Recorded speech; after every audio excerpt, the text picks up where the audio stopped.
Hello and welcome everyone, this Adil Rashid. और हम discuss कर रहे थे इकोनॉमिक्स के एमसीक्यूज। चलिए without wasting your precious time हम स्टार्ट करते हैं। देख लीजिए, क्वेश्चन नंबर पहला है आज 12 क्वेश्चन नंबर। साइक्लिक अनएम्प्लॉयमेंट हम किसको बोलते हैं? साइक्लिक अनएम्प्लॉयमेंट हम उस चीज को बोलते हैं जब अनएम्प्लॉयमेंट होगी during recessionary phase of a trade cycle. जब recessionary phase of trade cycle के दौरान जो अनएम्प्लॉयमेंट होती है ना, उसी को हम बोलते हैं साइक्लिक अनएम्प्लॉयमेंट। अब समझाता हूं, पहले मैं आपको रिसेशनरी फेज क्या होता है। देख लीजिए, अगर कोई भी इकोनॉमिक एक्टिविटी हो रही है, कोई भी इकोनॉमिक एक्टिविटी हो रही है, ठीक है, और अगर इस इकोनॉमिक एक्टिविटी में यहां हम कहेंगे कोई भी ट्रेड हो रही है, ठीक है, कोई भी तिजारत हो रही है, कोई भी ट्रेड हो रही है, अगर इसमें डिक्लाइन हुआ, क्या हुआ? डिक्लाइन हुआ। और ये जो डिक्लाइन होती है ना मेरे दोस्तों, ये जो रिसेशनरी फेज में जो डिक्लाइन होती है ना, ये डिक्लाइन किस चीज की होती है? यहां पे जो आप गुड्स बनाते हो ना, जो फैक्ट्री में गुड्स प्रोड्यूस किए जाते हैं, ठीक है, जो फैक्ट्री में गुड्स प्रोड्यूस किए जाते हैं, यानी कि जो आउटपुट होता है फैक्ट्री का या इंडस्ट्री का या कंट्री का, वो डिक्लाइन होता है। और साथ साथ में जो लोगों की डिमांड है ना, लोगों की डिमांड भी रिसेशनरी फेज में कम होती है।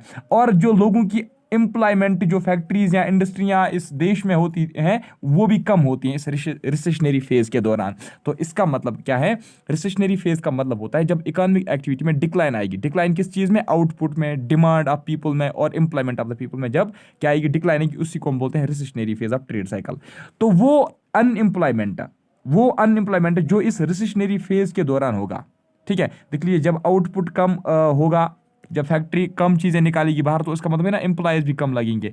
जब डिमांड कम है कंपनी को, तो इसका मतलब है ना कम लोग वहां पे एम्प्लॉय भी होंगे। तो वो अनएम्प्लॉयमेंट जो इस रिसेशनरी फेज के दौरान होता है, उसी को बोलते हैं cyclic unemployment. Next, persons below poverty line in India are classified as such based on. हाँ, आप देख रहे हो यहाँ पे हमारी एक कैटेगरी आती है बीपीएल की, that is below poverty line, है ना।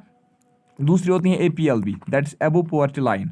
ये जो पॉवर्टी लाइन, ये जो लाइन फिक्स की गई है, ये जो लाइन फिक्स की गई है कि कौन से लोग इस पॉवर्टी लाइन के ऊपर हैं, कौन से लोग इस लाइन के ऊपर हैं, जिनको हम एपीएल कहेंगे, कौन से लोग इस लाइन के नीचे हैं, ये जो स्केल रखी गई है ना, ये स्केल किस बेसिस पे, मतलब ये स्केल जो है किस बेसिस पे रखी गई है?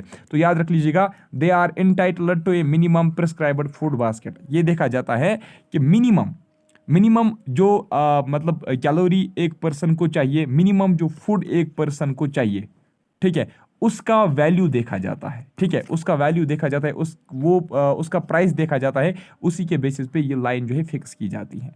Next, which committee recommendations are being followed for estimating poverty line in India. हाँ, भारत में जो ये APL category, BPL category, AY category या कोई और कैटेगरी, ये जो कैटेगरीज बनाई गई है ना, ठीक है, ये जो कैटेगरीज बनाई गई हैं, ये जो पॉवर्टी लाइन की कैटेगरीज बनाई गई हैं भारत में, तो ये किस कमिटी के रिकमेंडेशंस पे बनाई गई? ये बनाई गई थी मेरे दोस्तों लाकडावाला कमिटी के बेसिस पे, ठीक है, लाकडावाला कमिटी के बेसिस पे। Next, consider the following statements. चलिए देख लीजिए, ये कौन सा क्वेश्चन है?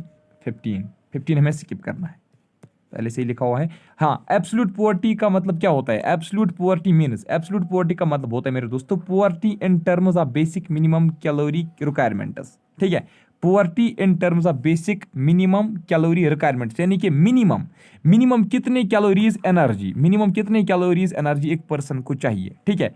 तो ये देखा जाता है वो जो कैलोरीज हैं वो कितने रुपीज में आएंगे, ठीक है। उसी तरीके से फिर हिसाब लगाया जाता है कि ये पॉवर्टी लाइन से अबो है या बिलो है। तो आपसे पूछा जा रहा है एब्सोल्यूट पॉवर्टी हम किसको बोलते हैं? एब्सोल्यूट पॉवर्टी में हम क्या देखते हैं? एब्सोल्यूट पॉवर्टी में हम बेसिक मिनिमम कैलोरी रिक्वायरमेंट्स देखते हैं, ठीक है, ये आपको याद रखना है। Next, among the following who are eligible to benefit from MG NREGA, MNREGA भी जिसको हम बोलते हैं, ठीक है। एमजी नरेगा जो है ना, that's Mahatma Gandhi national rural employment guarantee act जो है, जिसको नरेगा भी बोलते हैं, ठीक है। तो नरेगा के रिलेटेड इनमें से कौन सी कैटेगरी बेनिफिट मतलब उठा सकती है नरेगा स्कीम के तहत? तो याद रखना, adult members of any house hold, यानी कि कोई भी जो एडल्ट मेंबर होगा किसी भी हाउस होल्ड का, वो नरेगा में काम कर सकता है, ठीक है। नेक्स्ट, पॉवर्टी गैप का मतलब क्या होता है? पॉवर्टी गैप का मतलब होता है difference between poverty line and actual income level of all those living below the line, ठीक है। पॉवर्टी लाइन देख लीजिए, समझना, अच्छे से समझना। मान लीजिए ये पॉवर्टी लाइन है, ठीक है, जो इसके ऊपर हैं वो एपीएल कहलाएंगे, जो इसके नीचे हैं वो बीपीएल कहलाएंगे, ठीक है। अब देख लीजिए क्या होता है, पॉवर्टी गैप हम किसको बोलते हैं? It is difference between poverty line, difference between poverty line and actual income of all those living below that line. ठीक है, ये जो बीपीएल कैटेगरी में जो लोग आते हैं, ठीक है, इनकी इनकम क्या है, ठीक है, इनकी इनकम क्या है, और ये जो पोवर्टी लाइन सेट की गई है, ठीक है, इसका क्या वैल्यू है, ठीक है, इसका क्या वैल्यू है। मान लीजिए अगर यहाँ पे 70 रुपया माना जाता है कि जो बंदा 70 रुपया दिन में कमाता है उसकी इनकम जो है वो ठीक है, इसका मतलब है वो इस स्केल पे आएगा। ठीक है, जो 70 से कम कमाएगा वो इसके नीचे आएगा, जो 70 से ऊपर कमाएगा वो इसके ऊपर आएगा। ठीक है, तो आपसे पूछा जा रहा है पोवर्टी गैप हम किसको बोलते हैं। पोवर्टी गैप हम बोलते हैं इस लाइन, ठीक है, इस स्केल का वैल्यू और इनके इनकम के वैल्यू के बीच की जो गैप है ना, उसको हम क्या बोलते हैं, उसको हम पोवर्टी गैप बोलते हैं। मान लीजिए अगर इस लाइन का वैल्यू क्या है 70 रुपीज़ है और इनकी इनकम 100 है, तो हम कहेंगे पोवर्टी गैप कितनी है, 100 माइनस 70 दैट इज 30। इसका मतलब यहाँ पे पोवर्टी गैप है। समझे अच्छे से, जहाँ पे समझ नहीं आएगा मुझे कमेंट सेक्शन में बताना। ठीक है, 19 हमें स्किप करना है। चलिए क्वेश्चन नंबर 20 पे देखते हैं। हाँ देखिए, which among the following is not correct with regard to Sampoorna Grameen रोजगार योजना। ये स्कीम्स है, इंपॉर्टेंट स्कीम जो भारत की है ना, ये मैं आपको उसी के एमसीक्यूज करवा रहा हूं। तो जो संपूर्ण ग्रामीण रोजगार योजना जो है उसके रिलेटेड इनमें से कौन सा पॉइंट करेक्ट नहीं है, तो याद रख लीजिएगा। जो पहला है ना, the cash component of the programme is borne exclusively by central government. और दूसरा क्या है शाबाश, food grains are provided free of cost to the states union territories. ये जो दूसरा है ना, ये इसका गलत है। ठीक है, ये वाला इसका सही नहीं है। ऊपर जो है ना, ऊपर वाला जो पॉइंट है ये इसका सही है। ठीक है, next, consider the following statements. Hariyali is watershed development project sponsored by central government. Hariyali also aims at enabling the urban population to conserve rain water. तो इसका जो ये है ना पहला वाला, ठीक है, Hariyali is a watershed development project sponsored by central government, ये इसका एक सही जवाब है। Next, the food for work programme was renamed as. Food for work programme जो है ना मेरे दोस्तों, उसको रीनेम किया गया था as national rural employment programme. अल्लाह अकबर। ठीक है, दैट इज NREP। प्रधानमंत्री ग्रामोदया योजना एम्स एट। प्रधानमंत्री ग्रामोदया योजना का मकसद क्या है, शाबाश। इसका मकसद जो है मेरे दोस्तों वो क्या है, वो है meeting rural needs like primary education, health care, drinking water, housing, rural roads. यानी कि गांव के लोग जो हैं, रूरल एरियाज में जो लोग रहते हैं, उनको प्राइमरी एजुकेशन मिलनी चाहिए, प्राइमरी हेल्थ केयर मिलना चाहिए, ड्रिंकिंग वाटर मिलना चाहिए, हाउसिंग मिलना चाहिए और रूरल रोड्स उन तक पहुंचने चाहिए। ठीक है, ये किसका मकसद है, ये प्रधानमंत्री ग्रामोदया योजना का मकसद है। Next, which of the following statements is not correct. इनमें से कौन सा स्टेटमेंट करेक्ट नहीं है, तो जो पहला वाला है, ठीक है, पहला वाला जो है that is under targeted public distribution system families below poverty line are provided 50 kg of food grains per month family, ये इसका गलत है। बाकी जितने भी इसके हैं ना, जैसे under Annapurna scheme, indigent senior citizen of 65 years of age are above eligible for national old age pension scheme but not getting pension can get 10 kg of food grains per person per month free of cost. हाँ, याद रख लीजिएगा, यहाँ पे point है, आपको ये notes में, अपने नोट्स में नोट करना है। जो अन्नपूर्णा स्कीम है, अन्नपूर्णा स्कीम के रिलेटेड एक पॉइंट है। अन्नपूर्णा स्कीम में क्या है, जितने भी हमारे जो अपने सीनियर सिटीजन हैं जिनकी एज 65 ईयर्स की है, ठीक है, 65 ईयर्स या इससे ज्यादा की एज जो है, यानी 65 या 65 से ऊपर, ठीक है, और अगर वो एलिजिबल हैं national old age pension scheme में भी, ठीक है, लेकिन फिर भी उनको पेंशन नहीं मिल रहा है। याद रख लीजिएगा, जितने भी हमारे सीनियर सिटीजन्स हैं जिनको 65 की एज है या इससे ऊपर, अगर वो एलिजिबल हैं national old age pension scheme में, लेकिन वो पेंशन नहीं ले पा रहे हैं, ठीक है, उनको पेंशन नहीं मिल रहा है, तो इन जैसे सिटीजन्स को 10 kg फूड ग्रेन्स दिए जाएंगे। ठीक है, इन जैसे शाबाश, यानी कि 65 ईयर का जो भी फिर इसका मतलब है बुजुर्ग होगा, उसको 10 kg का चावल मिलेगा या 10 kg के कुछ भी दाने मिलेंगे, ठीक है, फ्री ऑफ कास्ट मिलेंगे वो। ठीक है, हर मंथ है उसको 10 kg food grains free of cost मिलेंगे। दूसरा पॉइंट इंपॉर्टेंट एक है, ministry of social justice and empowerment जो है scheme in which indigent people living in welfare institutions like orphanage are given 15 kg of food grains per person per month at BPL rates. हाँ, जो ministry of social justice and empowerment है ना, इनकी एक scheme है। उस scheme के तहत क्या है, जो बच्चे ऑर्फन्स हैं, ठीक है, जो बच्चे ऑर्फन्स हैं उनको 15 kg फूड ग्रेन्स दिए जाते हैं हर मंथ में। ठीक है, हर एक मंथ में उनको क्या मिलता है, 15 kg के फूड ग्रेन्स मिलते हैं BPL रेट्स पे। ठीक है, और दूसरा एक पॉइंट है, ministry of human resource development gives financial support to mid day meal scheme.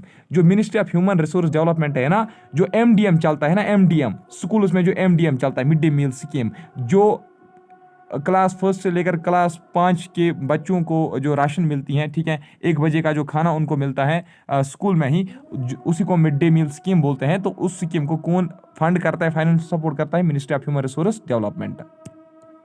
Next, consider the following statements.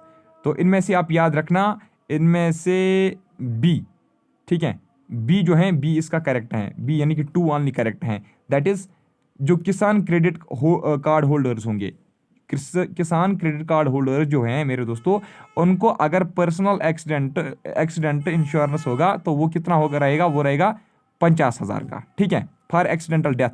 अगर यानी कि अगर किसी बंदे को किसान क्रेडिट कार्ड है, ठीक है, अगर कोई किसान क्रेडिट कार्ड होल्डर है, फिर अगर उसकी एक्सीडेंटल डेथ होती है तो उसको 50,000 का इंश्योरेंस होता है।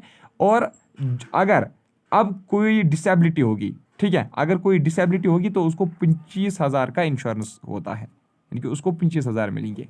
अगर एक्सीडेंटल डेथ तो उसके घर वालों को 50,000 मिलेंगे। 26 भी मैं ऐसे ही डालना है, ठीक है। अगर लिखोगे भी DWCR जो है, DWCR it stands for development of women and children in rural areas, ठीक है। Next, which are following is a revamp of integrated rural development programme, यानी कि which are following is a revamp आप समझ रहे हैं ना, यानी कि न्यू वर्जन, ठीक है, न्यू वर्जन जिसको हम बोलेंगे, ठीक है, न्यू वर्जन ऑफ IRDP का मतलब क्या है? Integrated rural development programme. तो कौन से इनमें से न्यू वर्जन है IRDP की?